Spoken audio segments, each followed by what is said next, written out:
Welcome back to another episode of Sip the Tyler Films presents 2020 Draft Prospects. I'm Coach Evans, and today's topic of conversation is Zack Baun.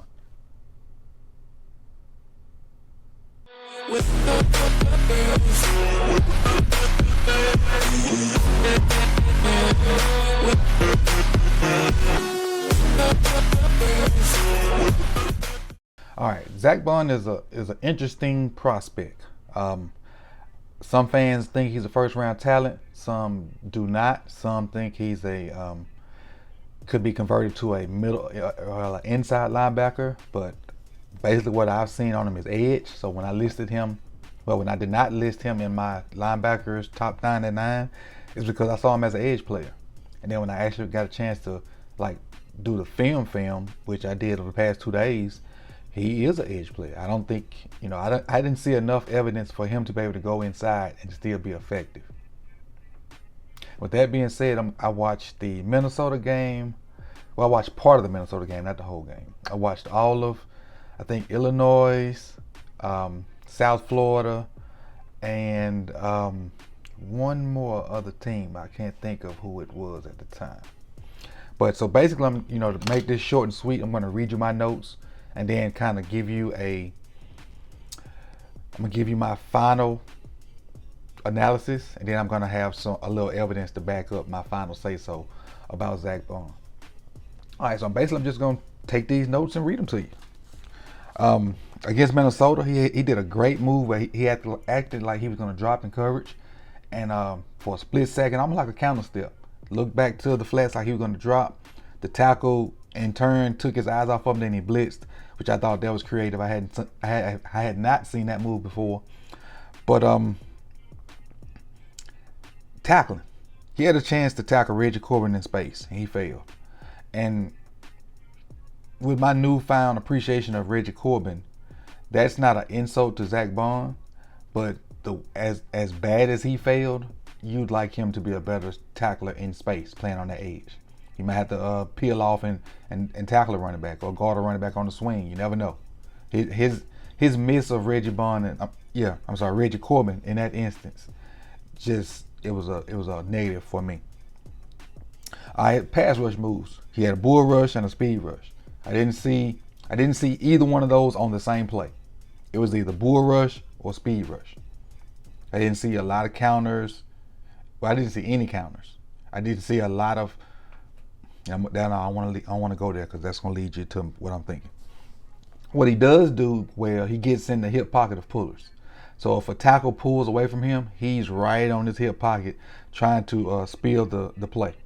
If a tackle blocks down, he's right on the edge of it, trying to make sure he spills the play. Or if there is no other blocker coming at him, which that's rarely the case, he's trying to make the tackle. He's good at condensing the box area. He's good at condensing the box areas to decrease the chance of running backs having alleys. A lot of instances in the Illinois game, he was dropping the grass. When he would drop, he dropped the grass. But that totally changed when against Michigan State. He cut his eyes to the left and noticed the guy running a slant or maybe a little end route or something. Dropped right up under it, tipped the ball to himself, got a pick six. He did it in another game too. He did the same basic thing, but he knocked the ball down. I think it was Nebraska. Might have been Nebraska. He dropped basically the same thing. Cut his eyes out there, saw a guy running a little in quick route, dropped to it, almost picked it off, but it failed. All right. On another tackle in the Illinois game, he avoided a block instead of going through it. He tried to go around it, and when he went around it, that let Corbin burst through for a touchdown. Instead of taking the block on, either wrong shouldering it to spill it, or just trying to condense the box down, he ran around it to the right, and Corbin went right up under the block because the lineman just stuck one hand out there and shoved him out the way. So he got to be technique sound the whole time. Can't avoid blocks because that ends up happening all the time. And he had better drops versus Michigan State. Evidence is the pick six. Evidence the pick six. Tight ends, I didn't see a tight end block him in the 3.5 games I watched. Anytime they tried to stick a tight end out there to match up with him, he won every time versus tight ends. He won every rep versus the tight ends that I saw.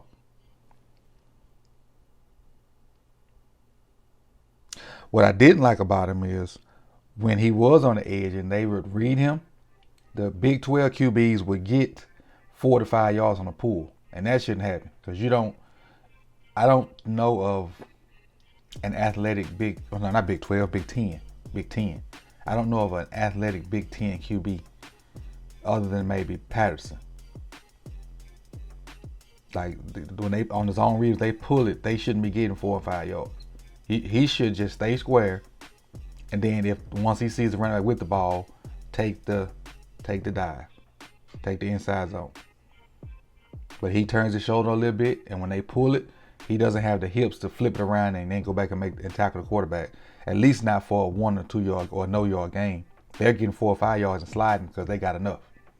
And I can see if that was some of your more athletic QBs, but they shouldn't be doing that in the Big 12, Big 10, Big 10, Big 10.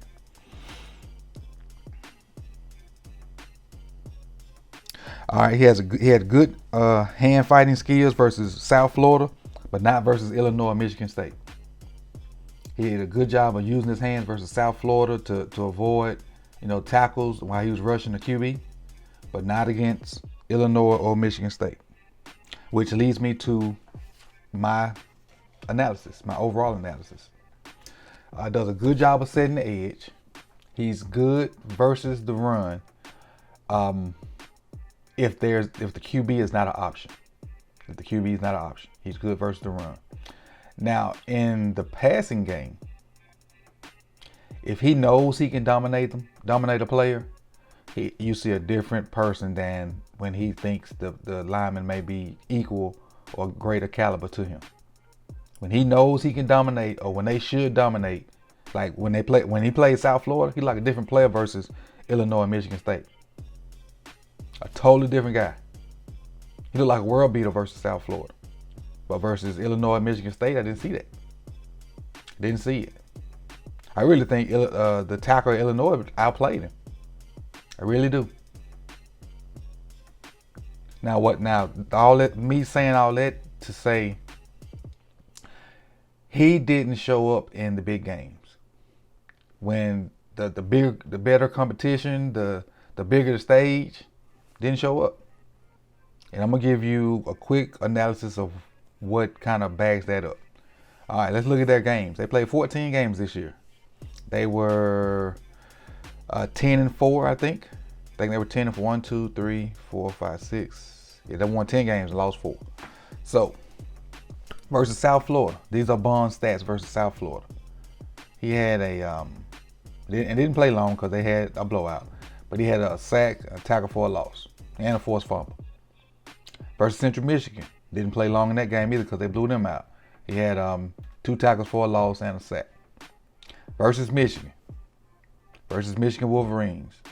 He had 7 tackles, 2 for a loss, and 1 sack, which is okay versus Michigan, and a forced fumble. Michigan was not great, but that's a good competition for him. That's good Big 10 competition. Versus Northwestern. He had a tackle for a loss. Tackle for a loss and 7 tackles. That's average. Versus Kent State, which is a team they should totally dominate, 3 sacks. 3 sacks. Versus Michigan State, only had that pick 6. He had that pick 6 and 3 tackles. That's it. He had that pick 6 and 3 tackles. Versus Illinois, which is one of the games I saw in debt. He had 4 tackles and a half a sack. Versus Illinois, 4 tackles and a half a sack. Their tackle, to me, did a great job on him. Versus Ohio State. Which is probably, Ohio State is the best team they played, and they played them twice. The first game, he had 10 tackles and a sack. Now, that's showing up in a big game. That part is showing up in a big game. But that's 1 of 14. Versus Iowa, he only had 6 tackles. 6. And Iowa got Wirfs. I don't know if he went up against Wirfs the whole game or whatnot, probably need to go try to find that. But he had 6 tackles. Versus Nebraska, 2 sacks. Nebraska was not very good this year. 2 sacks in the pass defended. Versus Purdue, only 3 tackles. And I think they blew Purdue out. I'm not sure. So that may be why. Against Minnesota, which was a decent Big Ten team, 9 tackles, 2 sacks. So and I got both views of the Minnesota game, so I probably should go back and watch it more. But against Ohio State, he just had tackles. He had 9 tackles for the second time. Then versus Oregon in the Rose Bowl, the granddaddy of them all, 5 tackles. That's it. So yeah, he showed up and made 20 tackles versus Ohio State, but that's because they were slamming J.K. Dobbins down his throat. And so he couldn't help but get tackles in that. But versus in the Rose Bowl and a lot of other games that they should have, because they lost to Illinois. Well, they had no business losing to Illinois. No business. The 2 losses to Ohio State, I understand.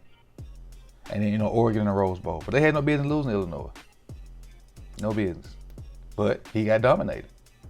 And with that being said, I'm going to probably dig into some Orr film since they played together. Because, people were clamoring for Orr also. But this is my analysis of Zack Baun. My draft situation. To me, he's not a first round pick. He's not a first round pick. If I had to put him in, if I had to do an edge ranking right now, he'd definitely be behind Chase Young. He'd be behind Epinesa. He'd be behind Gross Matos.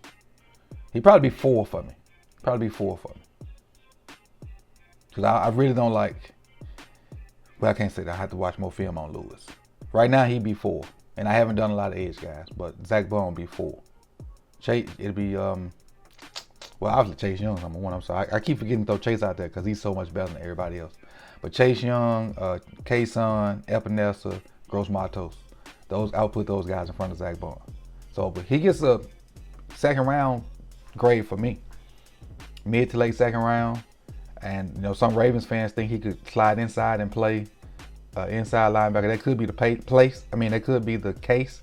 I just didn't see enough evidence or film to justify that move. But again, if it's your first time here, make sure you like, comment, subscribe. We'll have more draft prospects coming soon. With the draft is a week and a day away. This is Coach Evans. Thank you for coming out. See you when I see you. Peace.